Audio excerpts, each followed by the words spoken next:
Thank you, Mr. Speaker and honorable senators, for this opportunity.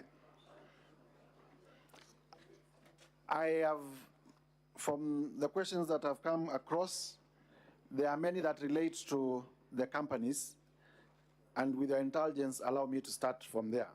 Senator Cheriot, Senator from Marakwet, and several senators have asked why I listed 21 companies and why I said I did not have an interest in some of them. Number one, I think it is important for us to understand the context within which we are operating. I am not an investigator. And the law under Article 94, Article 95, does not make a member of Parliament, the National Assembly or Senate, an investigator. What I'm required to do is to establish a prima facie case, to establish that what is happening is outside the requirements of the law. And having been in this country and with a lot of enthusiasm in matters governance, I also know that this Senate has an opportunity to consider the impeachment of the late Nderito Gachagua. And in that impeachment, because this is a house of record, you will realize that most of the companies that I've listed were also complained about by the County Assembly of Nyeri during the impeachment of Governor Nderito Gachagua. And the complaint was specifically that there was a brother to the late governor, and the brother is one Rigathi Gachagua, who was doing all the business in Nyeri County. And from that basis, therefore, I needed to expound to find out what these companies that had been complained about during that impeachment, what these companies that had been complained about in the Esther Minor decision in terms of money laundering had to do with the Deputy President and the things that I'm alleging against him. And it is on that basis that I listed these companies. I want to invite members of this Senate to also know that in doing this, it is not just about the direct evidence. It is also about the circumstantial evidence. It's also about the circumstances that led to where we are. That there are companies that were complained about doing business in Nyeri County. It came to this Senate. That the same companies were complained about doing money laundering, and a decision of the High Court by Justice Maina has been tabled before you. And today, we are complaining that the same companies are helping to do corruption and money laundering. And that's the reason why we bring those companies.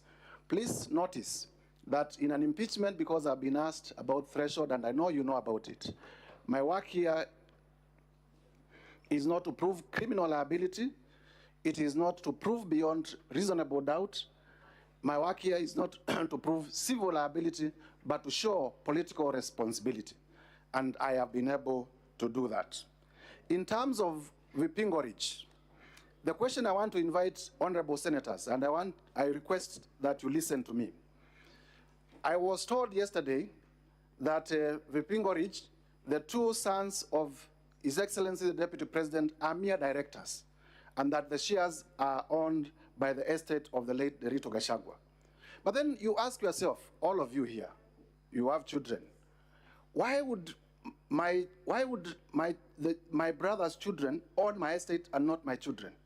Why would my brother's children be the ones who are directors in my estate and not my own children? If you die today, will your children be the ones being directors of your properties, or it is the children of your brothers?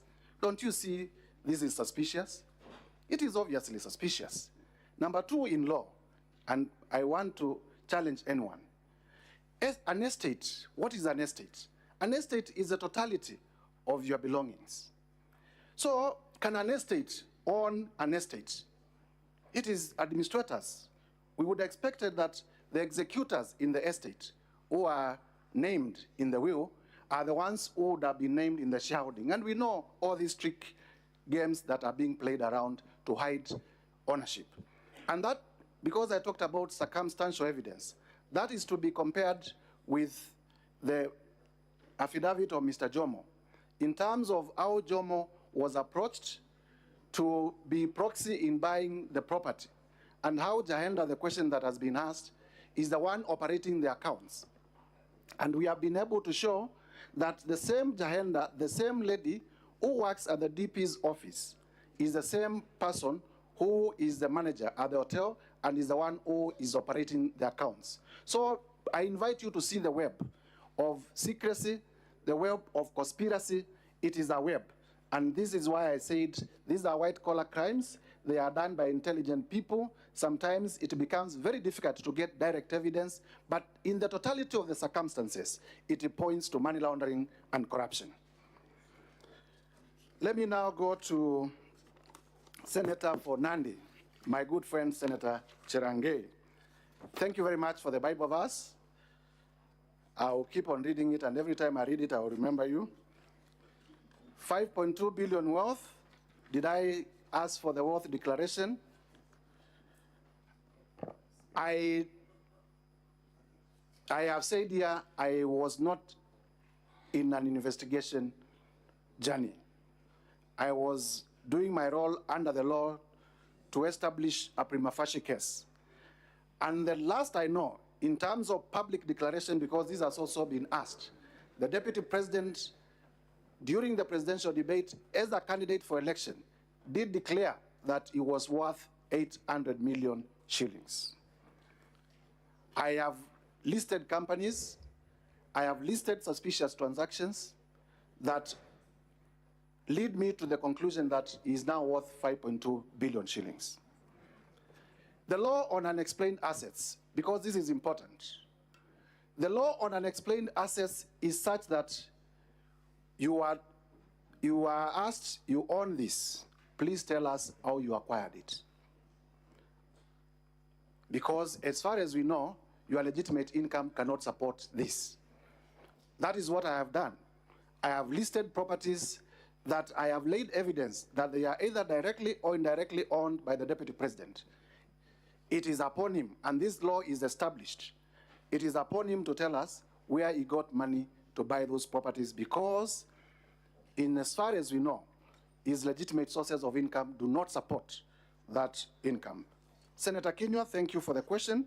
Treetop Hotel is owned by KWS and therefore is a public institution. The expectation at law is that it should be, if it was to be leased, that needed to follow the Public Procurement and Disposal Act, and therefore would have expected an advertisement, a competitive process, to leading to its acquisition and leasing to a private person. There is no evidence that that was done, and that's why I allege and I approved that the Deputy President used his office to influence the acquiring of Treetops Hotel, abuse of office. Whether we have had the opportunity to discuss with the children and the widows of the late Nerito Gachagua, please allow me not to comment on that, because there are requests also, as I said yesterday, that we keep certain matters that come to our knowledge during this process in secrecy. Senator for Samburu, the necessity of including the companies, I have said. The children of the children of Rigathi Gachagua, they are in, I think one is in his early 30s, the other one is in his late 20s.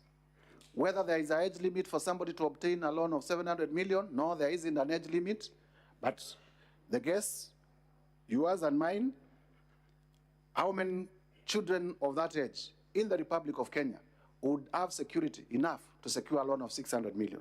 Because to secure a loan of 600 million, the bankers tell us that you have to place property probably that is 10 times more in value than that.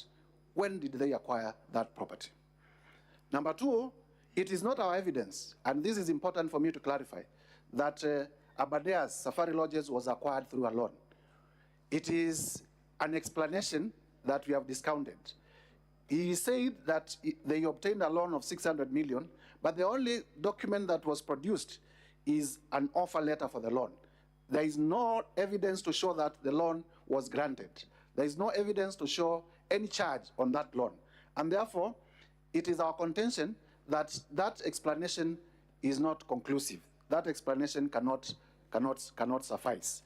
And therefore, it goes back to the Deputy President to tell us where he got the 535 million, where he got the 143 million to buy those properties, because the loan is not substantiated. Senator, in terms of Olive Gardens, we have been able to show Julian Jahenda, the one managing the hotel and the one working in the DP's office, is one and the same person. Jomo, we bought the hotel on a promise that the Deputy President, the truth of the matter is that conclude, Honorable Mutuse. Jomo bought the hotel 2 minutes to as a proxy for the Deputy President. What problem do we have with refurbishment at the office of the Deputy President? We do not have a problem with the tender, we have a problem with the priorities.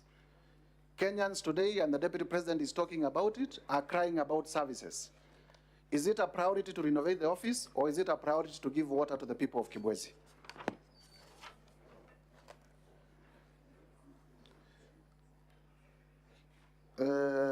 Vipingo Beach, I have explained whether you would bequeath your wealth to your children or to the children of your brother.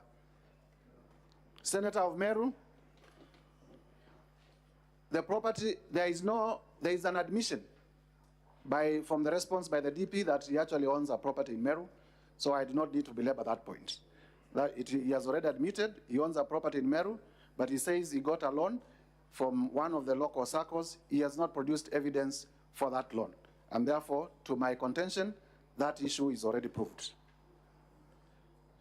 In terms of the NIS address in Mombasa and why we complain about it, imagine, and I do not want to imagine that, somebody was a member of Al-Shabaab, and the Deputy President, none other than the Deputy President, stood up and said our intelligence system has collapsed.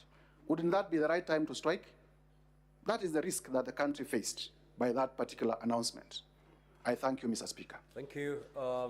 Let us have the second witness.